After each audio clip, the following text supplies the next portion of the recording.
Wonderful Biafran peoples and lovers of freedom, my amazing people of God. Welcome back to Omo Biafra TV, where we bring you the latest concerning Biafra movement and actualization.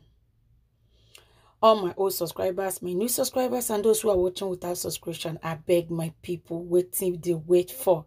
Go ahead and smack the red button, click the notification bell, so whenever we upload, we'll be able to get the notification. My wonderful people, each time we upload a video, we give you the tips of what to expect on the video.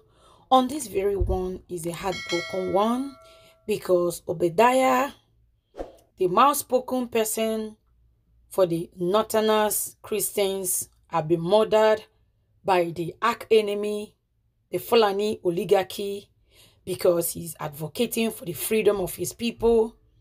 The one that was talking about the sit at home. My brothers and sisters, I declare and I declare that by the mercy of the Lord, KANU shall be free to declare Biafra for you and I. He is saying that the Lord will open their eyes to see the forehead of their Goliath. He say, tell me what you think. Are you ready?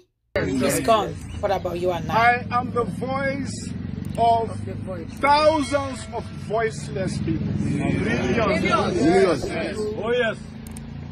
Muslim youths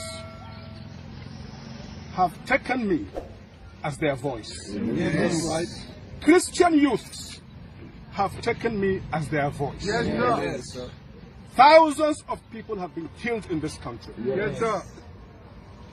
In Borno, in Yobe, in Adamawa, in Katsina, in Daura, in Birningwari, in Zamfara, in Niger, in Southern Kaduna, in Benue, in Plateau, where we are today.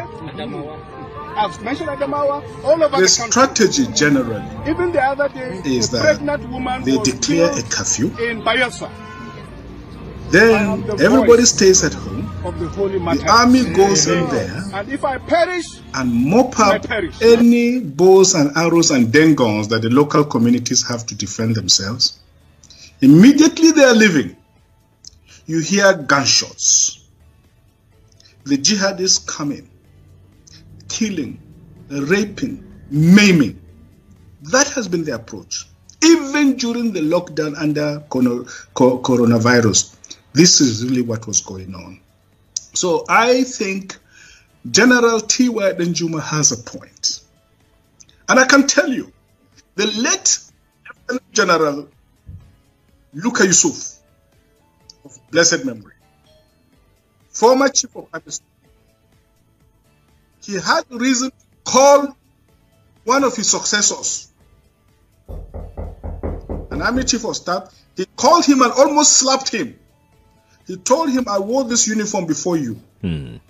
I know what you are doing. You are the one giving uniforms and boots to these killers to come and kill my people. If you don't stop it, now me and you.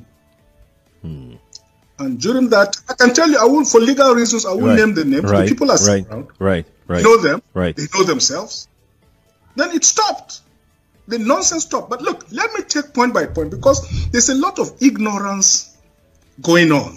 Malam Usman, look, fighting went on, and there was a lot of fighting, and youth blockaded the roads and did some nasty things. We don't approve of that. But if it is true, it is a Muslim attack on Muslims. What has that got to do with land? What has that got to do with land? Why don't you leave it on the sphere of just religious killings and so on? Why do you want our land? Why? Does it occur to you that anywhere you people settle, the place becomes a desert? I don't know whether you understand that. Anywhere you settle, that place becomes a desert. Look at history and look at geography of the world. Anywhere these people settle, the place becomes a desert. It becomes cursed without blessing. That's why you want other people's land. Please go back to your desert and leave my people alone. Please. 2. Ade talks about judgment day. I agree with you. Judgment is coming, because you cannot disembowel pregnant, expectant mothers. You cannot kill innocent children and elders, and their blood touches the ground. And God will not judge. Judgment is coming. those people who have done this wickedness will carry their own shit with their own hands. Excuse my language. It's all right. The time is coming. Mark my words. Obadiah is a minor prophet in the Jewish Old Testament. So mark my words. Judgment is coming. There will be the judgment of God, the judgment of history, the judgment of posterity, and the judgment of humanity. Obi, look, I've heard this thing, Obi, from Ejigbo. I have Ndigbo friends, very dear friends. Yesterday, this weekend, Ohaneze Ndigbo leaders and Afenifere leaders and Pandef leaders from Niger Delta were all in southern Kaduna on a fact-finding mission. The peoples of the Middle Belt of southern Kaduna, we have a newfound solidarity with the South. Our destiny does not belong in the North. We are no more Northerners, and we shall never be Northerners. We shall either stand on our own or join the South. Mark my words. Mark my words. But, Paul, Obi, you are very wrong. What happened in the 60s, you cannot equate it to what happened today. And in fact, what people are saying is that it is a kind of nemesis. My father, I told you, was a reverend, a missionary, a pastor. Right. I remember as a child, he did so much to protect Igbo families. So many of them settled in my home as refugees, even on our farms. He did everything to protect them, to feed them, until they nearly killed him and killed all his family for protecting Igbo. So it is not everybody that took part in that wicked enterprise, in that pogrom against the defenseless Igbo people. And I've always said it, this country will never be normal until we kneel down and ask for forgiveness from Igbo for the wicked sins we've committed against them. I wrote that severally. Some people from Yoruba land called me and say, but there, if you know you've done something to Igbo, go and repent. We didn't do anything to them. Leave us alone. That is the attitude of many people in the country. But you cannot equate the two. So because genocide took place in Turkey during the Ottoman Empire, because lynching took place in America, so we, the grand people that sent the slaves there, where if something happens to us, we're equally guilty, so it is okay. Obi, mark my words. When they finish with all, they will come to you. Don't think you are free. Wake up and smell the coffee. As for Mr. Paul, the role of the police, security, and so on, look, we have reason to believe that the full apparatus of the military is behind the banditry and violence, because it is a global jihad. They are financing them, they are giving them uniforms, they are disarming our people and allowing them to come and kill and rape and maim. So Lieutenant General Theophilus Yakubu Denjuma is perfectly right. And let me make it very clear. Even my name, Obadiah in Jewish Old Testament means servant of the Most High God. Mailafia means a man of peace.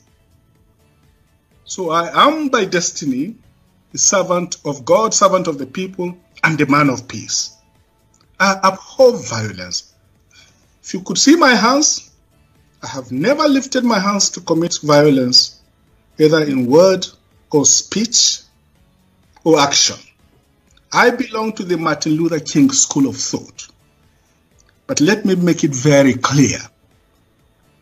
Our Constitution protects the right to life. Right. It enshrines the principle of self-defense. So it is true of municipal law as it is of international law. International law and the law of nations gives a people who face an existential threat to their very survival the right and, in fact, the bounden moral duty to defend themselves, to defend their communities, to defend their church, and to defend their families. No one can take that right away from them. Universal global ethics also gives communities the right to defend themselves if the government, if the authorities are either unwilling or unable, or both unable and unwilling to come to the aid and protection of these people. Which is it for you, Dr. Odediah? Do you think the government is unwilling or unable to protect the people of Southern Kaduna? In fact, it is not only unable, it is unwilling, and we have good reason to feel that they are part and parcel of the killers. Let me make some revelations to you. That's a very big allegation, Dr. Odediah. The government is part and parcel of the killers. Yes. That's big. Yes. Yeah. Okay. How would the government just say, oh, it is revenge killing and so on? Then you leave it there. Oh, because it is revenge killing and so on and so forth. The body language of this administration, the body language of the state government shows clearly that they have a hand in the killings. No doubt about it. Because, you see, General Abacha, and people don't give him his due. Do you think you would have tolerated such nonsense? General Abacha famously said that if an insurgency lasts for more than 2 days, the government knows. That is the real and the truth. And let me make some revelations, because some of us also have our own intelligence networks. Okay. Have met with some of the bandits. We have met with some of their high commanders. 1 or 2 who have repented. They have sat down with us, not once, not twice. They told us that one of the northern governors is the commander of Boko Haram in Nigeria. Boko Haram and the bandits are one and the same thing. They have a sophisticated network. During this lockdown, their planes were moving up and down as though there was no lockdown.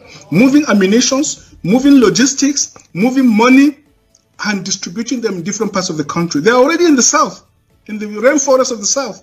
They are everywhere. They told us that when they finish these rural killings, they will move to phase 2.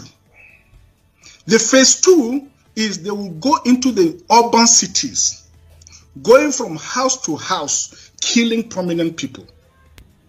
I can tell you, this is the game plan. By 2022, they want to start a civil war in Nigeria. Don't joke with what I'm saying. I have a PhD from Oxford University. I'm a central banker. We don't talk nonsense. So don't joke with what I'm telling you. I have this from the highest possible authority, higher authorities of some of the commanders of the killers and Boko Haram. You said northern governors, past or present, Dr. Odediah.